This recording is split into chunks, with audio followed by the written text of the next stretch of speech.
cette soirée qui est dédiée au sport et notamment aux multinationales du sport. C'est donc la 6e conférence du cycle Dickens 2016 qui est consacrée au chemin vers une autre économie.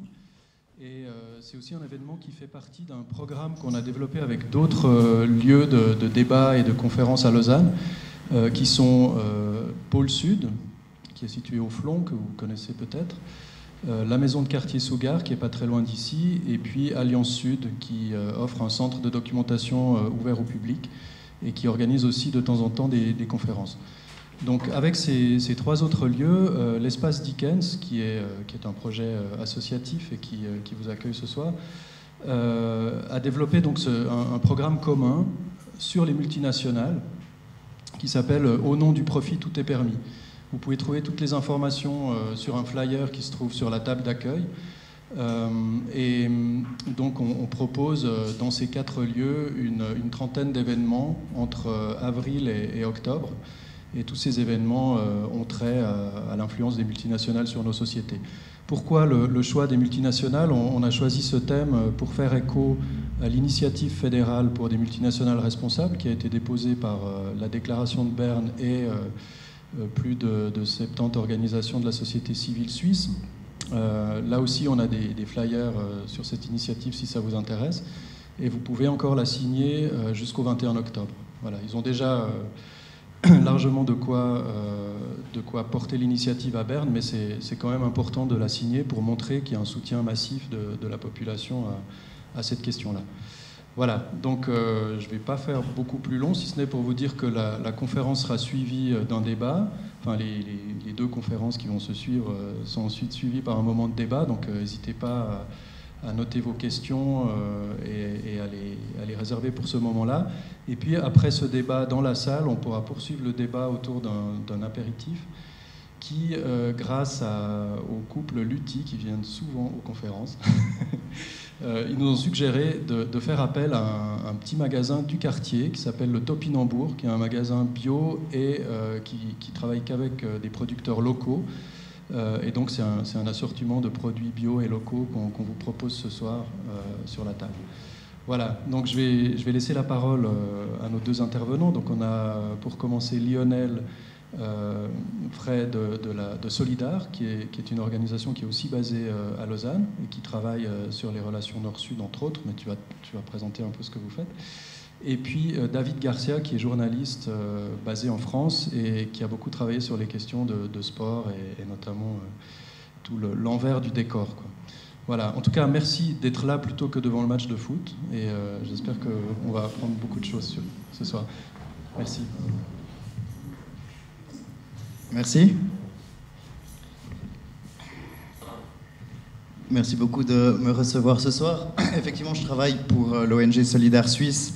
C'est une ONG donc à la fois très classique avec des projets de coopération au développement dans le domaine des droits du travail, c'est-à-dire soutien aux syndicats, soutien à la formation professionnelle. On est présent avec une 50aine de projets en Amérique centrale, dont 2 pays en Afrique et aussi en Asie du Sud-Est.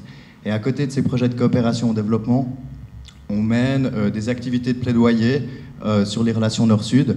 Et depuis 2010, on travaille sur la FIFA et les problèmes de violation des droits humains qui sont occasionnés par les grands événements sportifs tels la Coupe du Monde. Alors effectivement, c'est une période propice pour parler du sujet vu qu'il y a les championnats, l'Euro actuellement. Et on travaille aussi sur les conditions de production notamment des jouets en Chine qui sont fabriqués dans des conditions de travail absolument catastrophiques et qu'on achète dans nos supermarchés sans forcément savoir d'où ça vient. Ok, donc ma présentation elle sera relativement courte. L'idée c'est de faire 20 minutes, de présenter 2-3 points importants et puis ensuite d'avoir un débat, de pouvoir discuter et de réfléchir ensemble aux questions qui se posent. Moi, j'ai mis ces 2 photos pour lancer ma présentation parce que ça représente, à mon sens, bien le capitalisme tel qu'il est véhiculé par les multinationales du sport, qu'on appelle aussi organisations internationales. D'un côté, il y a l'amassage des capitaux, la richesse. Ça, c'est une photo à droite du Qatar, qui dépense 200 milliards pour les prochains Jeux Coupe du Monde qui auront lieu en 2022. Et à gauche, c'est aussi au Qatar, mais dans la banlieue, c'est les cuisines en fait d'un camp de travailleurs. Et on est d'un côté dans le monde développé à droite, et à gauche, on est dans le tiers-monde, alors qu'en fait, on est à quelques kilomètres de distance. Donc ma présentation sera divisée en deux parties. Une première, quelles sont les conditions d'accueil dans la région pour les organisations internationales. Et c'est un sujet à la base que je ne connais pas de manière très très pointue, alors j'ai pris du temps de faire des recherches et j'ai été absolument halluciné par ce que j'ai découvert. Et puis dans un deuxième temps, je vais parler justement des violations des droits humains dans les pays du Sud qui sont, disons, la conséquence des grands événements sportifs. Alors j'ai découvert en fait que Lausanne a créé en fait un site pour inciter les grandes organisations sportives à venir s'installer ici chez nous. C'est un site très très bien fait, on est dans le marketing. Et une des premières choses qui est dite, c'est venez, j'espère que vous arrivez à lire, c'est peut-être un peu petit, venez à Lausanne parce que vous pourrez maximiser vos profits. Vous avez droit à des réductions d'impôts importantes. Et c'est l'argument qui est mis en premier lieu sur le site internet. Et ça fonctionne bien parce qu'à Lausanne, on a plus de 50 organisations sportives internationales. La plus connue, c'est le CIO, qui est là depuis déjà un siècle, mais on en a de nombreux autres. Alors j'ai découvert qu'on avait l'Association internationale de baseball, d'athlétisme, de boxe, de tennis de table.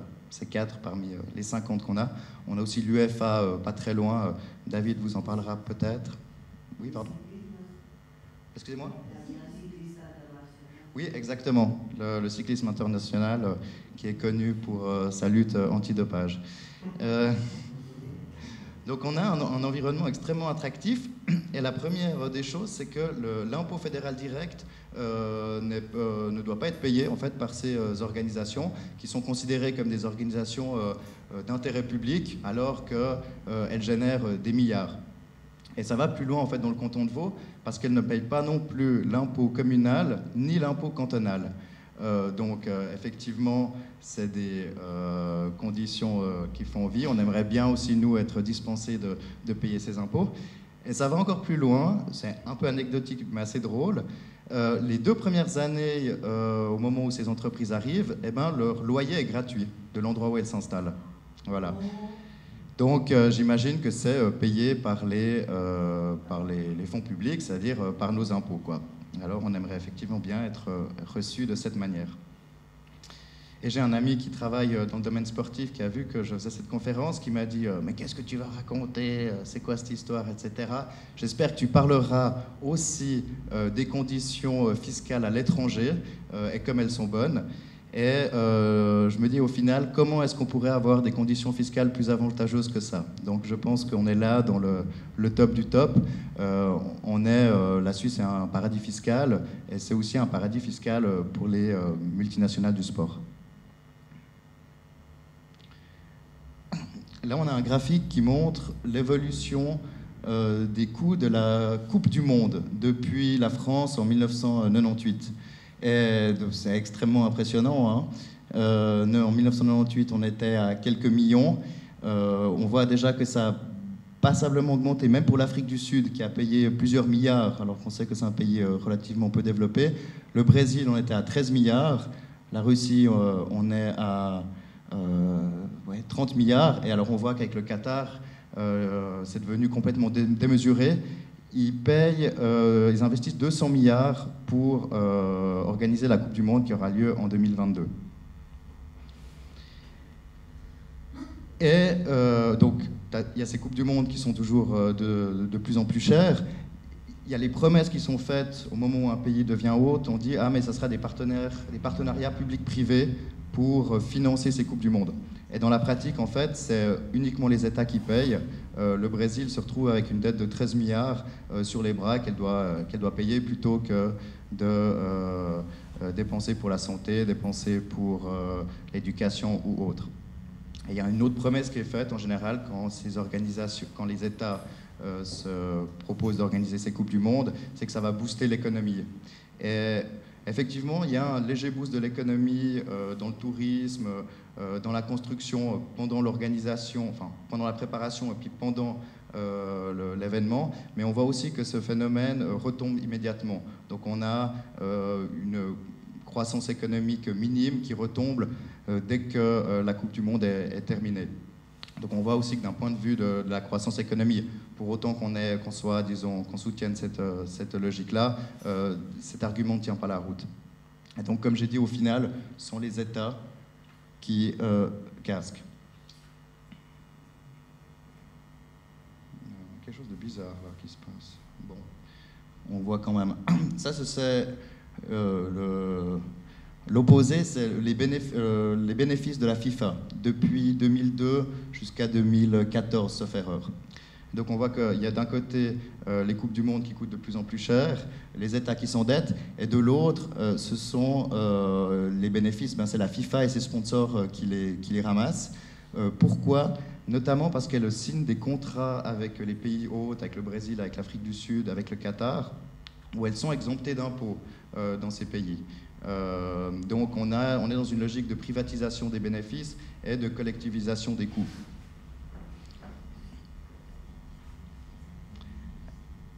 Maintenant, j'en viens plus spécifiquement à l'aspect des violations des droits humains. Et depuis que les grands événements sportifs sont organisés dans les pays du Sud, c'est-à-dire depuis une petite vingtaine d'années, on constate en fait une multiplicité de violations des droits humains. Ça peut être autant des violations des droits humains de première catégorie, c'est-à-dire droit à la vie, droit à une habitation, que des violations de deuxième catégorie, c'est-à-dire les droits économiques et sociaux. Et je ne vais donc pas faire une liste exhaustive de ces violations, mais on peut donner comme 2-3 exemples. La Coupe du Monde en 2014 au Brésil a suscité en fait une vaste expulsion de travailleurs dans les favelas parce que le Brésil a construit des stades, des autoroutes et les pauvres qui étaient sur les lieux se sont fait, on leur a dit gentiment, partez s'il vous plaît. Et ça a touché 150 000 personnes. Donc c'est pas un phénomène anodin, marginal, c'est vraiment quelque chose d'extrêmement important. On a aussi constaté une augmentation de la violence policière. Ça a été le cas déjà en 2014 au Brésil. Là, actuellement, en 2016, vous le savez, le Brésil va organiser les Jeux Olympiques. Et il y a notamment une campagne d'Amnesty qui aborde ce sujet. Je vous recommande de signer la pétition, qui appelle en fait à stopper la violence policière parce que les États, disons, nettoient les favelas pour attirer les touristes dans les conditions les meilleures. Et donc, on a eu une recrudescence de violence, une recrudescence de morts aussi dans ces favelas. Et puis après, un autre problème qui est un problème plus économique, c'est l'exploitation des travailleurs, disons, sous toutes ses formes. Et là, j'aborde la situation au Qatar. Pourquoi le Qatar ? Parce que la situation est absolument dramatique, et aussi parce que j'ai eu l'occasion l'année passée avec Solidar d'aller une semaine en fait pour recueillir des témoignages, et j'ai aussi des photos, et je trouve que, disons, le côté personnel rend la chose aussi intéressante. Alors ça, donc, c'est la photo du Qatar que je vous avais présentée auparavant, et là, c'est les camps de travail. Là, on a le centre, la capitale du Qatar qui est Doha. Il faut savoir que le Qatar, c'est le pays le plus riche au monde, plus riche que la Suisse, c'est possible. C'est le Qatar qui est en fait assis sur des réserves énormes de gaz. Donc c'est pour ça aussi qu'ils sont courtisés par la plupart des pays. Et le Qatar est un pays relativement peu peuplé, il y a 300 000 Qataris, mais il y a 2 millions de travailleurs étrangers qui proviennent d'Asie du Sud-Est, surtout des Philippines, d'Inde, du Népal et du Bangladesh. Et ces travailleurs donc, arrivent au Qatar pour construire les chantiers. Donc, comme j'ai dit, en 2022, le Qatar accueille la Coupe du Monde. Et en fait, ils sont logés à l'extérieur de la ville. Et c'est ce qu'on voit dans ce carré en bas à gauche, qui est la zone industrielle de Sanya. Mais il y en a des dizaines comme ça de camps de travailleurs. Il faut aussi savoir que les travailleurs, ces ouvriers étrangers, ne peuvent pas venir au centre de la ville. Ils ne peuvent pas s'installer, ils ne peuvent pas, disons, même se promener dans les parcs du centre-ville. Donc ils sont en fait cantonnés dans ces zones qui sont à l'extérieur, dans des conditions absolument catastrophiques. Je vous montrerai des photos après. Et ils sont en fait transportés en bus tous les jours. Ça veut dire, on voit le matin, à 5 h du matin, des dizaines et des dizaines de bus de travailleurs qui arrivent, qui travaillent sur les chantiers. Ils peuvent travailler jusqu'à 11, 12, 13 heures à des températures extrêmes, sachant qu'ils peuvent faire jusqu'à 50 degrés là-bas.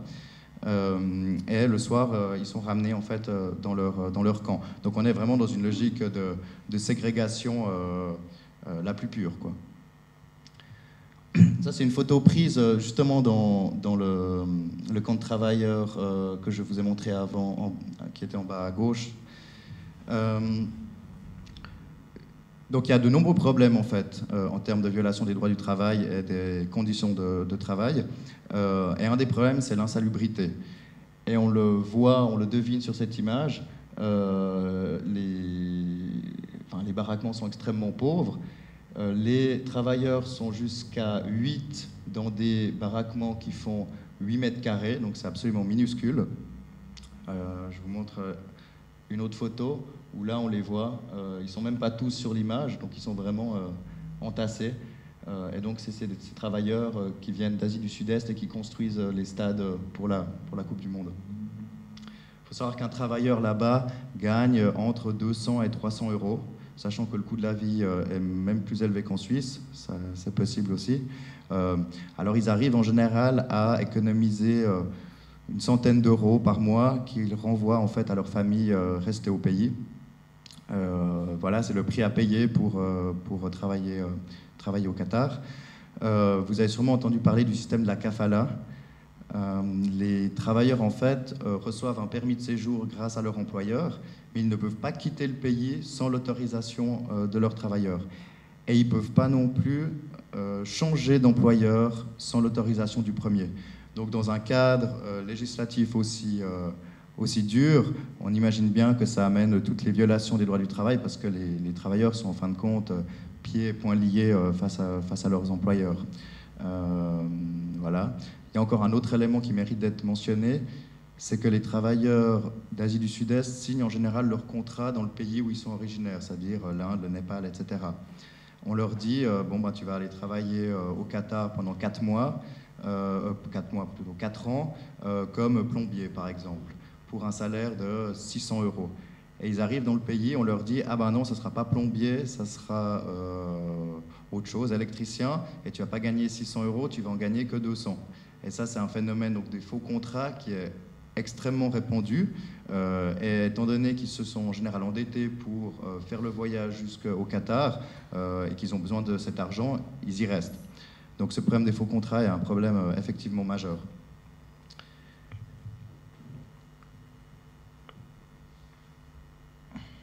Excusez-moi. Un autre problème en fait, qui a été soulevé, c'est le non-paiement des salaires. Alors, soit il y a des non-paiements, soit il y a des salaires qui sont payés en retard, jusqu'à 3, 4, 5 mois. Et le travailleur qu'on voyait avant me racontait qu'il n'avait pas été payé depuis 3 mois. Alors, en général, ils comptent sur la solidarité de leurs amis. Ils se réunissent en général par pays. Et puis, c'est les collègues, en fait, qui soutiennent le minimum pour que la personne puisse vivre. D'autant plus que, étant donné qu'elle ne peut pas partir, elle est obligée de rester sur place et puis de survivre, quoi. Donc voilà, donc c'est une situation extrêmement noire. Quand j'ai commencé cette présentation, j'essaie de montrer les intérêts fiscaux majeurs qu'ont les entreprises pour venir s'installer ici.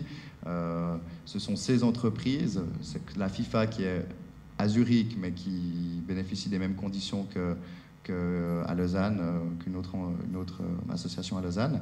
C'est ces entreprises-là qui, en fin de compte, exploitent les travailleurs sous cette forme au Qatar. Et ça, je pense qu'il ne faut pas l'oublier, et ce serait bien que nos politiques ne l'oublient pas non plus quand ils abordent le problème disons qu'ils essaient d'attirer ces grandes entreprises en Suisse.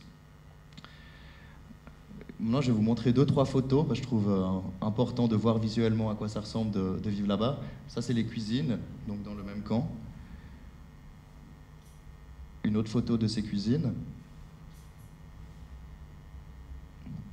Là, comme vous pouvez le voir, il s'agit des toilettes. Il faut savoir que dans ces camps, ils sont plusieurs milliers et ils ont 4, 6 ou 10 toilettes pour l'ensemble du camp, et aussi extrêmement peu de douches. Donc, au-delà de la promiscuité qu'il y a d'être que des hommes dans un espace relativement étroit, les problèmes hygiéniques sont majeurs parce qu'il manque de tout. Et là, c'est une photo de l'extérieur d'un de ces camps. Pardon ? Bon, il fait chaud une bonne partie de l'année, et c'est vrai qu'il peut faire très froid en hiver. Soit il n'y a pas de porte, soit la porte n'apparaît pas dans l'image. Ça, je peux pas vous dire. Oh, ouais. C'est vrai, ça se discute, ce point. Et je trouvais cette photo extrêmement belle de ce travailleur. Alors, qu'est-ce qu'on peut faire en fait contre cette situation? Parce que je pense qu'une première chose qui est intéressante, c'est d'en être conscient en fait. Je pense que l'opinion publique a un rôle majeur à jouer. Nous, à Solidar, on fait des pétitions qu'on envoie à la FIFA. On a eu l'occasion de rencontrer il y a quelques années Seb Blatter quand il était encore directeur. On lui a remis une pétition qui était signée par plusieurs dizaines de milliers de personnes.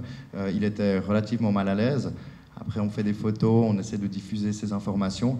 Et je pense qu'il ne faut pas... On peut se sentir impuissant à titre personnel, mais je pense que l'opinion publique a un rôle majeur à jouer pour faire pression.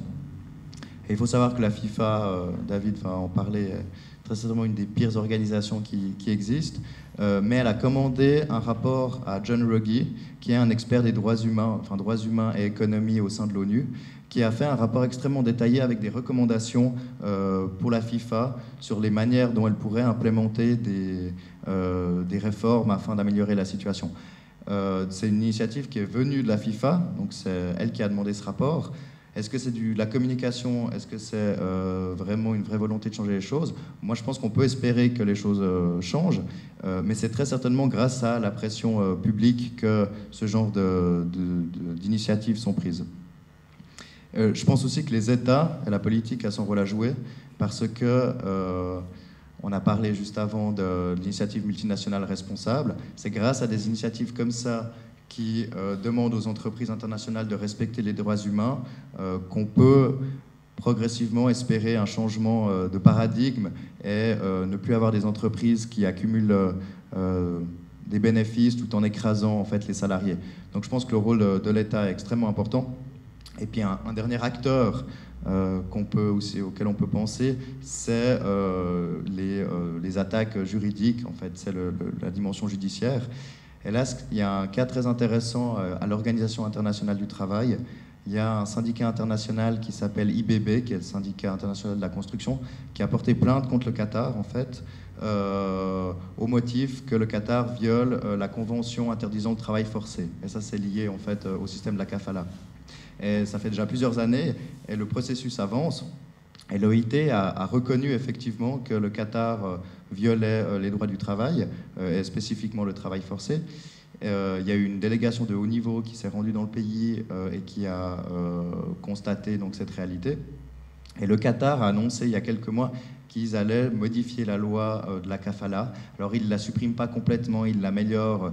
C'est relativement difficile d'estimer ce que ça va donner, mais c'est quand même un pas qui me semble aller dans le bon sens. Alors cette nouvelle loi elle sera mise en œuvre normalement début 2017, donc ça vaut la peine de suivre ce dossier. Et c'est grâce à cette pression des syndicats et à la possibilité que donne l'OIT de porter plainte que les choses bougent. Et c'est des petites étapes qui, à mon avis, méritent d'être soulignées et qui montrent qu'on peut faire bouger les choses.